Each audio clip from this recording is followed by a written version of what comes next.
ಶ್ರೀ ಮಹಾಗಣಪತಯೇ ನಮಃ. ಶ್ರೀ ಗುರುಭ್ಯೋ ನಮಃ. ಹರಿ ಓಂ. ಪ್ರಿಯ ವೀಕ್ಷಕರೇ, ಜ್ಯೋತಿಷ್ಯ ಕಾರ್ಯಕ್ರಮಕ್ಕೆ ನಿಮಗೆಲ್ಲ ಹಾರ್ದಿಕ ಸ್ವಾಗತ. ಇವತ್ತು ನಾನು ವೃಷಭ ರಾಶಿ ಮಾರ್ಚ್ 2024 ತಿಂಗಳ ಭವಿಷ್ಯ ಕಾರ್ಯಕ್ರಮ ನಿಮ್ಮೆಲ್ಲರಿಗೂ ಕೂಡ ಹಾರ್ದಿಕ ಸ್ವಾಗತ. ಹಾಗಾದರೆ ವೃಷಭ ರಾಶಿಯವರಿಗೆ ಈ ತಿಂಗಳು ಯಾವ ರೀತಿಯಾದಂತಹ ಫಲಾನುಫಲ ಪ್ರಾಪ್ತಿಯಾಗುತ್ತೆ ಅನ್ನುವಂಥ ವಿಚಾರವನ್ನು ನಾನು ಈ ವಿಡಿಯೋದಲ್ಲಿ ನಿಮಗೆಲ್ಲ ತಿಳಿಸ್ಕೊಡ್ತೀನಿ. ಈ ತಿಂಗಳಲ್ಲಿ ಒಟ್ಟು 4 ಗ್ರಹಗಳು ರಾಶಿ ಪರಿವರ್ತನೆ ಆಗ್ತಾ ಇದ್ದಾರೆ. ನಿಮ್ಮ ರಾಶ್ಯಾಧಿಪತಿಯಾದ ಶುಕ್ರ ದಶಮ ಭಾವದಲ್ಲಿ ಸಂಚಾರ, ಅಂದರೆ ಮಕರ ರಾಶಿಯಿಂದ ಕುಂಭ ರಾಶಿಗೆ ಸಂಚಾರ ಆಗ್ತಾನೆ. ಬುಧ ಕುಂಭ ರಾಶಿಯಿಂದ ಮೀನ ರಾಶಿ ನೀಚನಾಗ್ತಾನೆ. ಎಷ್ಟನೇ ತಾರೀಕು ಅಂದರೆ 7ನೇ ತಾರೀಕು ಮಾರ್ಚ್ 2024. 7ನೇ ತಾರೀಕು ಮಾರ್ಚ್ 2024 2 ಗ್ರಹಗಳು ರಾಶಿ ಪರಿವರ್ತನೆ. ಶುಕ್ರ ಮಕರದಿಂದ ಕುಂಭಕ್ಕೆ, ಬುಧ ಕುಂಭ ರಾಶಿಯಿಂದ ಮೀನ ರಾಶಿಗೆ. ಹಾಗಾದರೆ ಯಾವ ರೀತಿ ಫಲಾನುಫಲ ಕೊಡ್ತಾರೆ ವೃಷಭ ರಾಶಿಯವರಿಗೆ ಅಂದಾಗ, ನಿಮಗೆ ಈ ವಾರದಲ್ಲಿ ರಾಜವೈಭವ.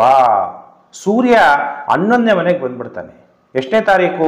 14ನೇ ತಾರೀಕು ಮಾರ್ಚ್ 2024. ಸೂರ್ಯ ನವಗ್ರಹಗಳಲ್ಲೇ ರಾಜಗ್ರಹ. ಸೂರ್ಯ ಕುಂಭ ರಾಶಿಯಿಂದ ಮೀನ ರಾಶಿಗೆ ರಾಶಿ ಪರಿವರ್ತನೆ ಆಗ್ತಾನೆ ಸೂರ್ಯ. ಹಾಗಾದರೆ ಸೂರ್ಯನಿಂದ ಶುಭ ಫಲಗಳನ್ನು ನೀವು ಎಕ್ಸ್ಪೆಕ್ಟ್ ಮಾಡ್ಬೋದು. ಕುಜ ಕೂಡ ದಶಮ ಭಾವದಲ್ಲಿ ಸಂಚಾರ ಆಗ್ತಾನೆ. 15ನೇ ತಾರೀಕು ಮಾರ್ಚ್ 2024 ಕುಜ ಮಕರ ರಾಶಿಯಿಂದ ಕುಂಭ ರಾಶಿಗೆ ರಾಶಿ ಪರಿವರ್ತನೆ. ಹಾಗಾದರೆ ವೃಷಭ ರಾಶಿಯವರಿಗೆ ಸೂರ್ಯನಿಂದ ಶುಭ ಫಲ, ಬುಧನಿಂದ ಶುಭ ಫಲ. ಬುಧ ನೀಚನಾದರೂ ಕೂಡ ವೃಷಭ ರಾಶಿಗೆ ಧನಾಧಿಪತಿ ಮತ್ತು ಪಂಚಮಾಧಿಪತಿ ಆಗಿ ಲಾಭ ಸ್ಥಾನದಲ್ಲಿ ಸಂಚಾರ ಆಗ್ತಾ ಇರೋದ್ರಿಂದ, ಹಾಗಾದ್ರೆ ವೃಷಭ ರಾಶಿಯವರಿಗೆ ಯಾವ ರೀತಿ ಫಲಾನುಫಲ ಕೊಡ್ತಾನೆ ಅಂದರೆ, ಅಕೌಂಟೆಂಟ್ಗಳಿಗೆ ಒಳ್ಳೆಯ ಶುಭ ಫಲ. ನೀವು ಯಾವುದಾದ್ರು ಪುಸ್ತಕವನ್ನು ಪಬ್ಲಿಷ್ ಮಾಡಬೇಕಾದ ಈ ತಿಂಗಳಲ್ಲಿ ಮಾಡ್ಬೋದು. ಆಡಿಟರ್ಗಳಿಗೆ ಬಹಳ ಉತ್ತಮವಾದಂತಹ ಫಲ. ನೀವೇನಾದ್ರು ರೈಟರ್ಗಳಾಗಿದ್ದರೆ ಒಳ್ಳೆ ಧನಲಾಭ ಆಗುತ್ತೆ. ಸ್ಕಿನ್ ಡಾಕ್ಟರ್ಗಳಿಗೆ ಉತ್ತಮವಾದ ಫಲ ಪ್ರಾಪ್ತಿಯಾಗುತ್ತೆ. ವಿದ್ಯಾರ್ಥಿಗಳಿಗೆ ಉತ್ತಮವಾದಂತಹ ಫಲ. ಕಾಮಿಡಿಯನ್ನು ಮಾಡಿ ಹಣ ಸಂಪಾದನೆ ಮಾಡುವಂಥದ್ದು, ನಗಿಸುವಂಥದ್ದು, ಈ ಥರ ಇನ್ಸ್ಟಾಗ್ರಾಮ್, ಫೇಸ್ಬುಕ್ ಇಲ್ಲೆಲ್ಲ ಸೋಷಿಯಲ್ ಮೀಡಿಯಾಗಳಲ್ಲಿ ಮಾಡೋರು, ಸಿನಿಮಾಗಳಲ್ಲಿ ಮಾಡುವಂಥ ಆ್ಯಕ್ಟರ್ಗಳಿಗೆ ಒಳ್ಳೆಯ ಸಮಯ. ಅಡ್ವೊಕೇಟ್ಗಳಿಗೆ ಉತ್ತಮವಾದ ಧನಲಾಭ ಆಗುತ್ತೆ. ವೃಷಭ ರಾಶಿ ಈ ಕ್ಷೇತ್ರಗಳು, ನಾನು ಹೇಳಿದಂತೆ ಈ ಕ್ಷೇತ್ರಗಳು ಯಾವುದು? ಅಕೌಂಟೆಂಟ್, ಫೈನಾನ್ಸ್, ಬ್ಯಾಂಕ್ಗಳು, ಇನ್ವೆಸ್ಟ್ಮೆಂಟ್ ಬ್ಯಾಂಕ್ಗಳಲ್ಲಿ ಕೆಲಸ ಮಾಡುವಂಥವ್ರಿಗೆ ಉತ್ತಮವಾದ ಧನಲಾಭ ಉಂಟಾಗುತ್ತೆ. ಧನಲಾಭ ಯೋಗ. ವೃಷಭ ರಾಶಿಯವರಿಗೆ ಯಾವ ಯೋಗ? ಧನಲಾಭ ಯೋಗ ಉಂಟಾಗುತ್ತೆ. ಧನ ಯಾವ ರೀತಿ ಲಾಭ ಆಗುತ್ತೆ? ನೀವು ಕುಟುಂಬದ ಕೆಲಸ, ಇವಾಗ ನಿಮ್ಮದೇ ಆಗಿರುವಂಥ ನಿಮ್ಮ ತಂದೆ, ನಿಮ್ಮ ತಾತ ಮಾಡ್ತಾ ಇರುವಂಥ ಕೆಲಸ ನೀವು ಮಾಡ್ತಾ ಇದ್ರೆ ಸಂಪತ್ತು ಅನ್ನೋದು ಹರಿದು ಬರುತ್ತೆ. ಯಾರ ಮುಖಾಂತರ ಧನ ಲಾಭ ಆಗುತ್ತೆ? ನಿಮ್ಮ ಸ್ನೇಹಿತರ ಮುಖಾಂತರ ನಿಮಗೆ ಧನ ಲಾಭ ಆಗುತ್ತೆ. ಪಂಚಮಾಧಿಪತಿಯಾದಂತಹ ಬುಧ ಏಕಾದಶದಲ್ಲಿದ್ದಾಗ ನೀವು ಮತ್ತು ನಿಮ್ಮ ಪ್ರಿಯತಮ ಅಥವಾ ನಿಮ್ಮ ಪ್ರಿಯತಮೆ ಒಟ್ಟಿಗೆ ಕೆಲಸ ಮಾಡ್ತಾ ಇದ್ದಾಗ ನಿಮಗೆ ಧನಲಾಭ ಆಗುತ್ತೆ. ಅರ್ಲಿ ಎಜುಕೇಷನ್ ತುಂಬ ಉತ್ತಮವಾಗಿರುತ್ತೆ. ಚಿಕ್ಕ ಪುಟ್ಟ ಜರ್ನಿ ನೀವು ಮಾಡಿದ್ರೆ ಅದರಲ್ಲಿ ಸಫಲತೆ ಹೊಂದಿರಿ. ಯಾರ್ಯಾರು ಉತ್ತಮ ಭಾಷಣಕಾರರಿದ್ದೀರಿ, ಹಾಸ್ಯ ಮಾಡೋರಿದ್ದೀರಿ, ಟಿ ವಿಗಳಲ್ಲಿ ಆ್ಯಂಕರ್ಸ್ ಇದ್ದೀರಿ, ನಿಮಗೆಲ್ಲ ಉತ್ತಮವಾದ ಗೌರವ ಸನ್ಮಾನಗಳು ಪ್ರಾಪ್ತಿಯಾಗಲೇಬೇಕು. ಇವಾಗ ಆ್ಯಂಕರ್ಗಳಿಗೂ ಬೇರೆ ಬೇರೆ ಕಡೆ ಕರೆದು ನೀವು ಆ್ಯಂಕರ್ ಮಾಡಿ ಎಂದಾಗ ಧನಲಾಭ ಆಗುತ್ತೆ. ನಿಮ್ಮ ಬುದ್ಧಿಶಕ್ತಿಯಿಂದ ಉತ್ತಮವಾದ ಫಲ ಪಡಿತೀರಿ. ಮಾರ್ಚ್ ತಿಂಗಳಲ್ಲಿ ಯಾರ್ಯಾರಿಗೆ ಎಕ್ಸಾಮ್ಸ್ ಇದೆ ನೀವೆಲ್ಲ ಸಫಲತೆಯನ್ನು ಹೊಂದುವ ಸಾಧ್ಯತೆಗಳು ಇದೆ. ಆದರೆ ಯಾವರಿಗೆ ತೊಂದರೆ ಆಗ್ಬೋದು ಅನ್ನುವಂಥ ವಿಚಾರವನ್ನು ತಿಳಿಸ್ತೀನಿ. ಶುಕ್ರ ನಿಮ್ಮ ರಾಶ್ಯಾಧಿಪತಿ ಮತ್ತು 6ನೇ ಮನೆ ಅಧಿಪತಿಯಾಗಿ ದಶಮ ಭಾವದಲ್ಲಿ ಕೆಲಸ, ಶುಕ್ರ ರಾಶಿ ಪರಿವರ್ತನೆಯಾಗಿ ಕುಂಭ ರಾಶಿಯಲ್ಲಿ ಸಂಚಾರ ಆಗ್ತಾ ಇರೋದ್ರಿಂದ ನಿಮ್ಗೆ ಯಾರಾದರೂ ಸ್ತ್ರೀ ಬಾಸ್ ಇದ್ದರೆ ಏನಾದರೂ ತೊಂದರೆಗಳಾಗ್ಬೋದು. ಬಹಳ ಎಚ್ಚರಿಕೆಯನ್ನು ವಹಿಸಬೇಕು. ಫ್ಯಾನ್ಸಿ ಸ್ಟೋರ್ಸ್ ನಡೆಸೋರಿಗೆ ಧನಲಾಭ ಆಗಲ್ಲ. ಮದ್ಯ ವ್ಯಾಪಾರಸ್ಥರು, ಜ್ಯುವೆಲರಿ ಶಾಪ್ ನಡೆಸೋರು, ಬ್ಯೂಟಿ ಪ್ರಾಡಕ್ಟ್ಗಳು ಮಾರಾಟ ಮಾಡೋರು, ಫ್ಯಾಷನ್ ಡಿಸೈನ್ ಮಾಡೋರು, ಅಂಥವರೆಲ್ಲ ಸ್ವಲ್ಪ ಎಚ್ಚರಿಕೆಯಾಗಿರಬೇಕು ಅನ್ನುವಂತಹ ವಿಚಾರ. ಯಾವುದೇ ಒಂದು ಸುಂದರವಾದ ಸ್ತ್ರೀಗೆ ಸಂಬಂಧಪಟ್ಟಂತಹ ವ್ಯಾಪಾರ ವ್ಯವಹಾರ ಮಾಡೋರು ಕೂಡ ತೊಂದರೆಗಳ ಅನುಭವಿಸುವ ಸಾಧ್ಯತೆ ಇರುತ್ತೆ. ಅಲ್ಲಿ ಕುಜ, ಶನಿ, ಶುಕ್ರ ಎಲ್ಲ ದಶಮ ಭಾವದಲ್ಲಿದ್ದಾಗ ಹೋರಾಟ ಅನ್ನೋದು ನಿಮಗೆ ಇರುತ್ತೆ. ಅದಕ್ಕೆ ಸ್ವಲ್ಪ ಎಚ್ಚರಿಕೆಯನ್ನು ನೀವು ವಹಿಸಬೇಕು.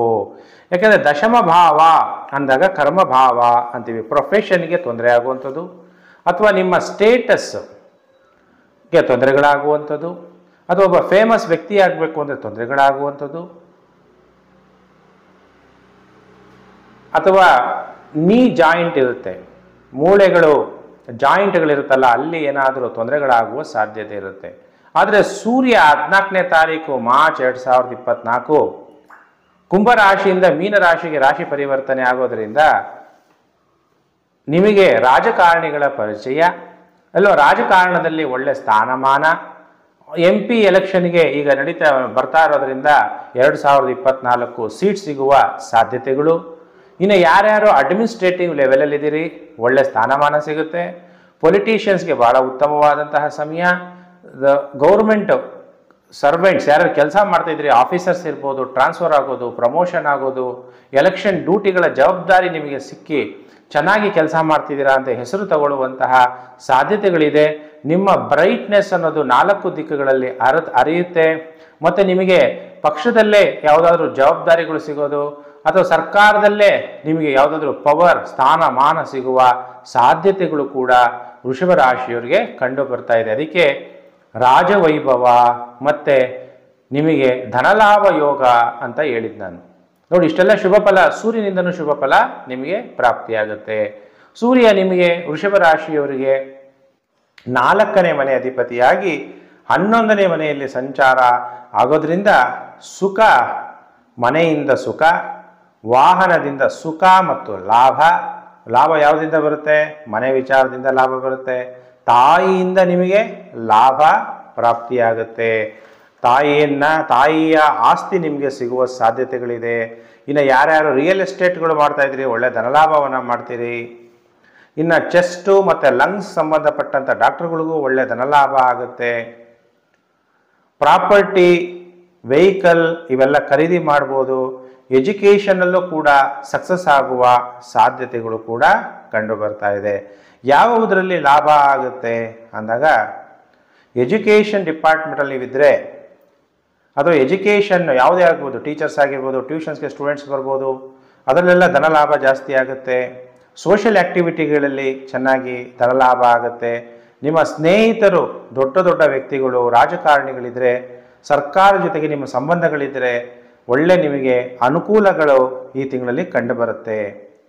ಅಥವಾ ಸನ್ ಇನ್ ಲಾ ಅಥವಾ ಡಾಟರ್ ಇನ್ ಲಾ, ಸೊಸೆ ಅಥವಾ ಅಳಿಯ, ಅಂತಹ ಸಂಬಂಧಗಳಿಂದನೂ ಕೂಡ ನಿಮಗೆ ಅನುಕೂಲ ಅನ್ನೋದು ವೃಷಭ ರಾಶಿಯವರಿಗೆ ಕಂಡು ಬರ್ತಾ ಇದೆ. ಇನ್ನು ಕುಜ ದಶಮದಲ್ಲಿ ಅಲ್ಲಿ ಹೇಳಿದ ಉದ್ಯೋಗ ಕ್ಷೇತ್ರದಲ್ಲಿ ಮಾತ್ರ ಗಡಿಬಿಡಿ ಇರುತ್ತೆ, ಎಚ್ಚರಿಕೆಯನ್ನು ವಹಿಸಬೇಕು. ಅದರಲ್ಲೂ ಪೊಲೀಸ್ ಡಿಪಾರ್ಟ್ಮೆಂಟ್, ಅಂತಹ ಮಿಲಿಟ್ರಿ, ಪ್ಯಾರಾಮಿಲಿಟ್ರಿ ಅಂಥ ಕಡೆ ಕೆಲಸ ಕಾರ್ಯ ಮಾಡೋರು ಕೂಡ ಎಚ್ಚರ.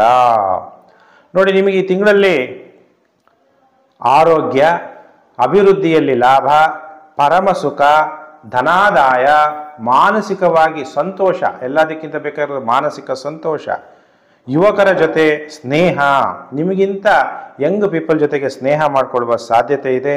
ಸ್ನೇಹಿತರ ಜೊತೆಗೆ ಜ್ಞಾನ ಬದಲಾಯಿಸ್ಕೊಳ್ಳೋದು. ಈಗೆಲ್ಲ ಎಕ್ಸಾಮ್ ಟೈಮ್ ಇದ್ದಾಗ ಕಂಬೈನ್ಡ್ ಸ್ಟಡೀಸ್ ಆನ್ಲೈನಲ್ಲಿ ಇರ್ಬೋದು, ಆಫ್ಲೈನಲ್ಲಿ ಇರ್ಬೋದು, ಅವರಲ್ಲಿರೋ ನಾಲೆಡ್ಜು ನಿಮಗೆ, ನಿಮ್ಮಲ್ಲಿರೋ ನಾಲೆಡ್ಜು ಅವರಿಗೆ, ಬರಹಗಳಲ್ಲೂ ಕೂಡ ಮುಂದುವರಿಯುವಂತಹ ಸಾಧ್ಯತೆಗಳು ವೃಷಭ ರಾಶಿಯವರಿಗೆ ಕಂಡು ಬರ್ತಿದೆ. ಆದರೆ ನೆಗೆಟಿವ್ ಎಫೆಕ್ಟು ನಿಮಗೆ ಕೊಡ್ತಾ ಇರುವಂತಹ ಗ್ರಹ ಅಂದರೆ ನಿಮ್ಮ ರಾಶಿಯಾಧಿಪತಿ ಶುಕ್ರ. ನೀವೇ ಕೆಲಸ ಮಾಡೋ ಜಾಗದಲ್ಲಿ ಬಹಳ ಜಾಗ್ರತೆಯಿಂದ ಕೆಲಸವನ್ನು ಮಾಡಬೇಕು. ತಾಯಿ ಮಹಾಲಕ್ಷ್ಮಿಯನ್ನು ಆರಾಧನೆ ಮಾಡುವಂಥದ್ದು. ತಾಯಿ ಮಹಾಲಕ್ಷ್ಮಿಗೆ ಹೂಗಳಿಂದ ಸೇವೆ ನೀವು ತಾಯಿಗೆ ಮಾಡೋದ್ರಿಂದ ನಿಮಗೆ ಈ ತಿಂಗಳು ನೆಗೆಟಿವ್ ಎಫೆಕ್ಟು ಕಡಿಮೆ ಆಗುತ್ತೆ ವೃಷಭ ರಾಶಿಯವರಿಗೆ ಅಂತ ಹೇಳ್ತಾ, ಪ್ರಿಯ ವೀಕ್ಷಕರೇ, ನಿಮ್ಮೆಲ್ಲರಿಗೂ ಕೂಡ ಒಳ್ಳೆಯದಾಗಲಿ. ಸಮಸ್ತ ಲೋಕೋ ಸುಖಿನೋ ಭವಂತು. ಪ್ರಿಯ ವೀಕ್ಷಕರೇ, ನೀವು ನಮ್ಮ ಚಾನಲ್ಗೆ ಹೊಸಬರಾಗಿದ್ದರೆ ಸಬ್ಸ್ಕ್ರೈಬ್ ಮಾಡ್ಕೊಂಡಿಲ್ಲ ಅಂದರೆ ಸಬ್ಸ್ಕ್ರೈಬ್ ಮಾಡ್ಕೊಳ್ಳಿ. ನೋಟಿಫಿಕೇಶನ್ ಬೆಲ್ ಆಲ್ ಒತ್ತಿ, ಆಗ ನಾನು ಮುಂದೆ ಹಾಕುವ ಲೇಟೆಸ್ಟ್ ವಿಡಿಯೋ ನಿಮಗೆ ಬೇಗ ಬಂದು ತಲುಪುತ್ತೆ. ಕೆಳಗಡೆ ಶೇರ್ ಬಟನ್ ಇದೆ. ನೀವೆಲ್ಲ ಸೋಷಿಯಲ್ ಮೀಡಿಯಾಗಳಿರ್ತೀರಿ, ಫೇಸ್ಬುಕ್, ವಾಟ್ಸಪ್ ಗ್ರೂಪ್ ಎಲ್ಲೆಲ್ಲಿದ್ದೀರಾ ಅಲ್ಲೆಲ್ಲ ಈ ವಿಡಿಯೋವನ್ನು ಶೇರ್ ಮಾಡಿ. ಎಲ್ಲರಿಗೂ ಕೂಡ ಜ್ಯೋತಿಷ ವಿಚಾರ ಗೊತ್ತಾಗುತ್ತೆ. ಮತ್ತೊಂದು ವಿಡಿಯೋದಲ್ಲಿ ಮತ್ತೆ ನಾನು ನಿಮ್ಮನ್ನು ಭೇಟಿ ಮಾಡ್ತೀನಿ. ನಮಸ್ಕಾರ.